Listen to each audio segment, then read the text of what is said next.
ಕರ್ನಾಟಕದ ಕಬಿನಿ ಹಿನ್ನೀರಿನಲ್ಲಿ ಅಪರೂಪದ ದೃಶ್ಯವೊಂದು ಪ್ರವಾಸಿಗರ ಮೊಬೈಲ್ನಲ್ಲಿ ಸೆರೆಯಾಗಿದೆ. ಹೌದು, ಆನೆಯೊಂದು ಹುಲಿಯನ್ನ ಅಟ್ಟಾಡಿಸಿಕೊಂಡು ಓಡಾಡಿಸಿದ್ದು ಪ್ರವಾಸಿಗರ ಮೊಬೈಲ್ನಲ್ಲಿ ಸೆರೆಯಾಗಿದೆ.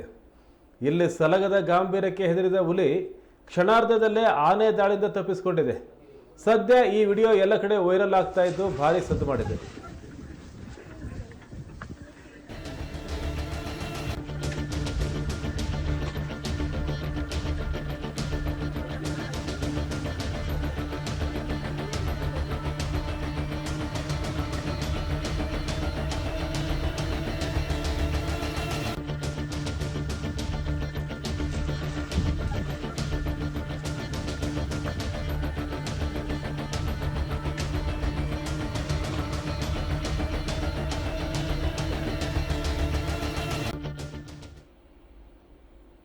ನೀವು ದೃಶ್ಯದಲ್ಲಿ ನೋಡ್ತಾ ಇದ್ದೀರಿ, ಆನೆಯೊಂದು ಹುಲಿಯನ್ನ ಓಡಿಸ್ಕೊಂಡು ಹೋಗ್ತಾ ಇದೆ.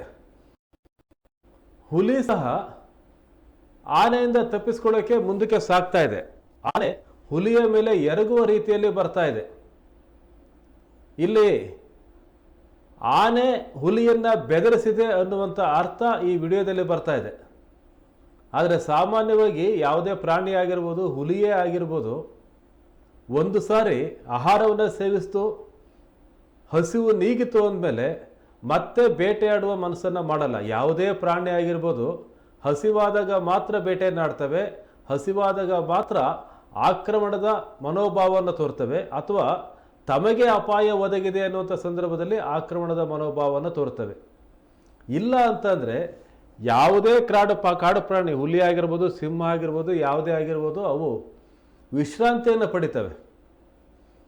ಹಾಗಾಗಿ ಇಲ್ಲಿ ಹುಲಿ ಯಾವ ಸ್ಥಿತಿಯಲ್ಲಿತ್ತೋ, ಹುಲಿಗೆ ಹಸಿವಾಗಿತ್ತೋ ಅಥವಾ ನಿಜವಾಗಲೂ ಹೆದರಿದೆಯೋ, ಆದರೆ ಈ ದೃಶ್ಯ ಮಾತ್ರ ಒಂದು ರೀತಿ ರಂಜಕವಾಗಿದೆ. ಆನೆಯೊಂದು ಹುಲಿಯನ್ನು ಅಟ್ಟಿಸ್ಕೊಂಡು ಹೋಗ್ತಾ ಇದೆ. ಹುಲಿಗೆ ಕಾಡಿನ ರಾಜ ಅಂತ ಹೇಳ್ತಾರೆ. ಆ ಕಾಡಿಗೆ ಅಧಿಪತಿ ಅಂತ ಮನುಷ್ಯನೇ ಕೊಟ್ಟಿರ್ತಕ್ಕಂಥ ವ್ಯಕ್ತಿತ್ವ ಇದು. ಅಂತಹ ಒಂದು ಪ್ರಾಣಿ ಇನ್ನೊಂದು ಪ್ರಾಣಿಗೆ ಹೆದರು ಹೋಗ್ತಾ ಇರೋದು ಒಂದು ರೀತಿ ವಿಚಿತ್ರವಾಗಿ ಕಾಣ್ತಾ ಇದೆ.